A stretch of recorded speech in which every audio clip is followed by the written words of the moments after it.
Good morning, dear students. Today we will discuss our science second chapter, heat and its transmission.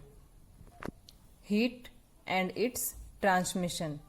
ऊष्मा, heat का क्या अर्थ होता है? ऊष्मा, और उसका ट्रांसमिशन मतलब उसका स्थानांतरण, एक जगह से दूसरे जगह पे उसका movement. Now heat A form of energy. ऊष्मा क्या होती है? वह एक एनर्जी की फॉर्म होती है, और वह कैसे ट्रांसफर होती है वो हम इस अपने चैप्टर में पढ़ेंगे.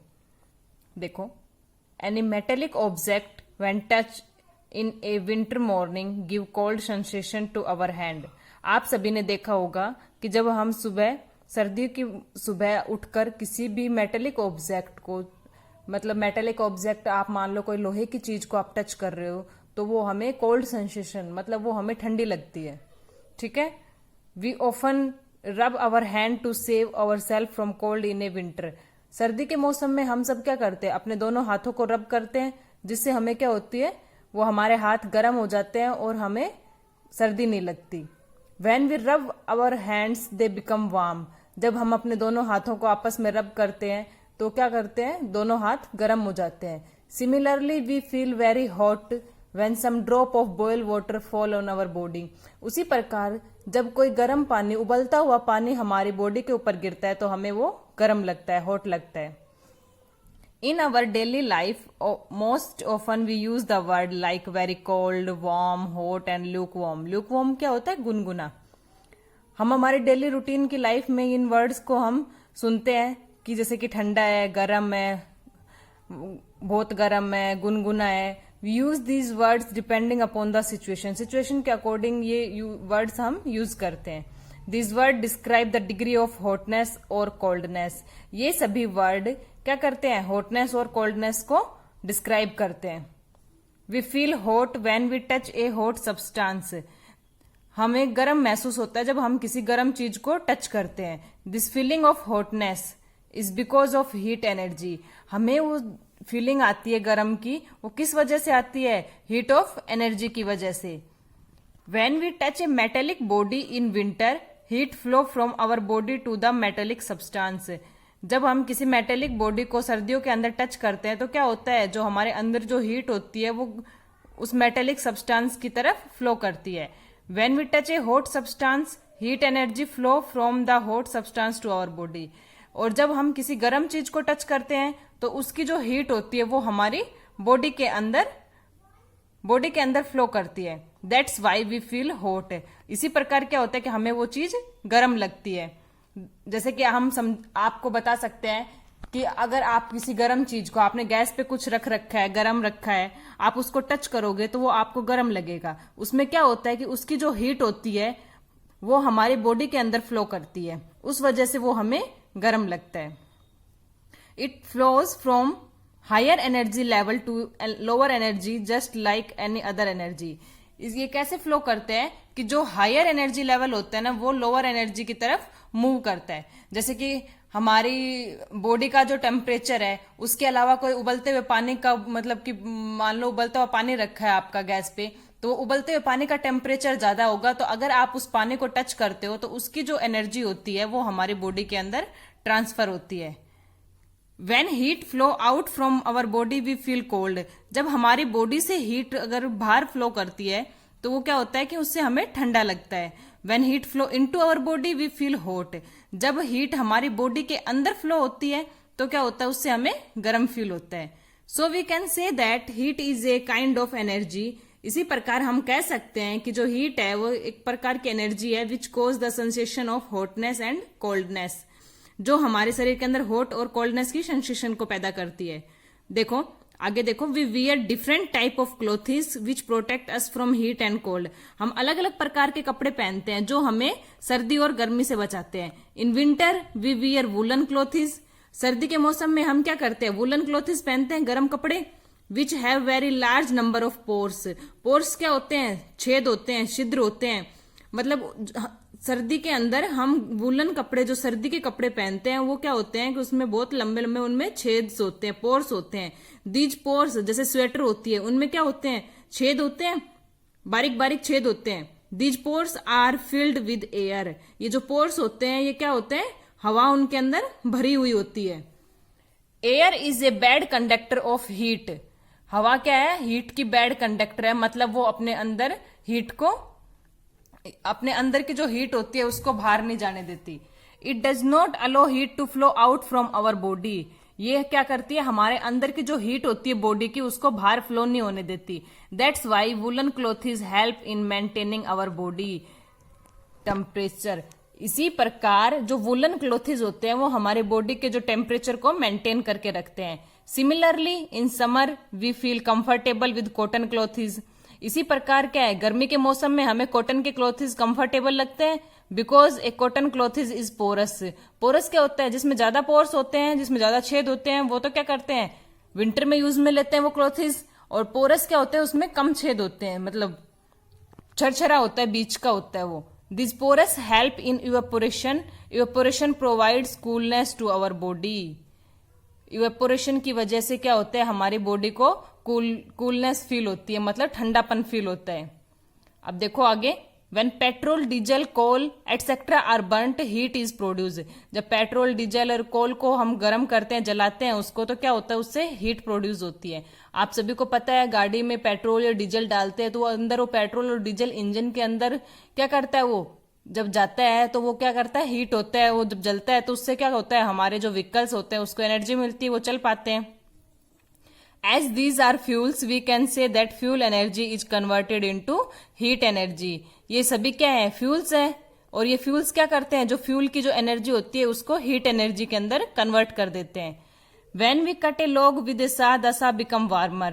As far as grinding is concerned, both surface become warm after some time. In this same case, mechanical energy is converted into heat energy because of friction. जब हम किसी शाह को कट करते हैं तो क्या होता है? वो भी क्या होता है? गर्म हो जाता है। और इसमें क्या होता है कि जो हीट एनर्जी क्या होती है, जो उसके अंदर जो मैकेनिकल एनर्जी है वो हीट एनर्जी के अंदर ट्रांसफर हो जाती है, बिकॉज ऑफ फ्रिक्शन। घर्षण की वजह से वो क्या होता है? उसकी एनर्जी चेंज हो जाती है। When a candle burns, chemical energy is converted into heat and light energy. इसी प्रकार जब एक कैंडल जलती है, जो मोमबत्ती का एग्जाम्पल लिया है, मोमबत्ती को हम जलाते हैं तो उससे क्या होता है? जो केमिकल एनर्जी होती है वो कन्वर्ट हो जाती है हीट एंड लाइट एनर्जी में। उससे हीट एनर्जी भी मिलती है और लाइट एनर्जी भी मिलती है। In an electric heater, electrical energy is converted into heat energy. जो इलेक्ट्रिकल हीटर होते हैं उसमें क्या होता है? जो इलेक्ट्रिकल एनर्जी होती है वो हीट एनर्जी में कन्वर्ट हो जाती है। Heat can be converted into other form of energy. For example, in thermal power station, heat energy is converted into electrical energy. Heat energy जो है वो क्या होता है कि एनर्जी की अलग अलग फॉर्म के अंदर कन्वर्ट होती है। उसी प्रकार हीट एनर्जी इलेक्ट्रिकल एनर्जी के अंदर भी कन्वर्ट हो जाती है। All the above examples show that heat is a form of energy and like other form of energy, it is also interconvertible. इन सभी एग्जाम्पल से क्या शो हो रहा है कि जो हीट है वो अदर फॉर्म के अंदर कन्वर्ट हो जाती है, इंटर कन्वर्टेबल होता है। अभी आगे देखिए, measurement of heat. Measurement of heat. Heat को हम कैसे मेजर कर सकते हैं? तो हीट को हम टेम्परेचर के फॉर्म में मेजर करते हैं। Heat is measured in temperature, मतलब तापमान को मापते हैं heat. Temperature tell us how cold और हॉट एन ऑब्जेक्ट। टेम्परेचर से हमें पता चलता है कि कोई ऑब्जेक्ट ठंडा है और गर्म है। Temperature can be defined as the degree of hotness और कोल्डनेस ऑफ ए बॉडी। अगर कोई आपसे टेम्परेचर को डिफाइन करने को बोले तो आपको ये लाइन वहां पे मेंशन करनी है, temperature can be defined as the degree of hotness और कोल्डनेस ऑफ ए बॉडी। इस लाइन को आप अंडरलाइन कीजिए। आगे देखिए, टेम्परेचर, तापमान बेसिकली क्या होता है? किसी भी बॉडी की हॉटनेस और कोल्डनेस को वो मापता है। टेम्परेचर स्केल, टेम्परेचर को मापने के लिए क्या होते हैं? टेम्परेचर स्केल होते हैं हीट को मापने के लिए। There are 3 scale use to measure temperature. Temperature को मापने के लिए 3 स्केल हैं। These are Celsius, Fahrenheit and Kelvin. ये तीनों जो स्केल है ये तीनों साइंटिस्ट के नाम पे है। अभी देखिए, सेल्सियस में क्या होता है? This scale is name after Celsius. ये एक साइंटिस्ट थे, उनके नाम के ऊपर इसका नाम रखा गया था। Temperature is measured in degree Celsius. Temperature को डिग्री सेल्सियस में मापा जाता है। The lower fix point is 0 degree Celsius and upper fix point is 100 degree Celsius. इसका जो लोअर फिक्स पॉइंट होता है वो 0 डिग्री सेल्सियस पे होता है और अपर फिक्स पॉइंट होता है वो 100 डिग्री सेल्सियस पर होता है। नेक्स्ट है फ़ारेनहाइट। फ़ारेनहाइट ये क्या है? फ़ारेनहाइट साइंटिस्ट के द्वारा डेवलप किया गया था और इसमें क्या होता है कि टेम्परेचर को डिग्री फ़ारेनहाइट में मापा जाता है और इसका जो लोअर फिक्स पॉइंट होता है वो 32 डिग्री फ़ारेनहाइट होता है। इसको F से रिप्रेजेंट किया जाता है और सेल्सियस को C से रिप्रेजेंट किया जाता है, ठीक है। और फ़ारेनहाइट का जो अपर फिक्स पॉइंट होता है वो क्या होता है? 212 डिग्री फ़ारेनहाइट। अब नेक्स्ट है kelvin. Kelvin, this scale was developed by kelvin. ये केल्विन साइंटिस्ट के द्वारा डेवलप किया गया था। Temperature is measured in kelvin, lowest point is 273 kelvin. तो जो इसका जो लोवेस्ट पॉइंट है वो क्या आएगा? 273 केल्विन। केल्विन को K से रिप्रेजेंट किया जाता है, ठीक है ना। इनके जो फर्स्ट जो लेटर है उसी के द्वारा इनको रिप्रेजेंट किया जाता है। अभी देखो इनके बीच में relation between Fahrenheit scale and Celsius scale. तो अभी आप इनको देखो, सेल्सियस का जो लोअर फिक्स पॉइंट है वो क्या है? 0 डिग्री सेल्सियस और जो फ़ारेनहाइट का जो लोवेस्ट पॉइंट है वो क्या है? 32 degree Fahrenheit. Lowest fix point 0 degree Celsius है जो कि इक्वल है 32 डिग्री फ़ारेनहाइट के और इसका जो हाईएस्ट फिक्स पॉइंट है वो 100 डिग्री सेल्सियस है which is equal to 212 degree Fahrenheit के, ठीक है। अभी आपको देखो नीचे इन दोनों स्केल का जो कंपैरिजन करके दिखा रखा है, ये सेल्सियस है, ये फ़ारेनहाइट है। अब इसका लोवेस्ट पॉइंट 0 डिग्री सेल्सियस है, इसका क्या है? 32 डिग्री फ़ारेनहाइट और इसका हाईएस्ट क्या है? 100 डिग्री और इसका 212 फ़ारेनहाइट है। अब 32 एंड 212 का में से हम 32 माइनस करेंगे तो इसका क्या हो जाएगा? 180 डिग्री, ठीक है। अभी देखो इसके बीच की रिलेशन कैसे मेंशन करेंगे।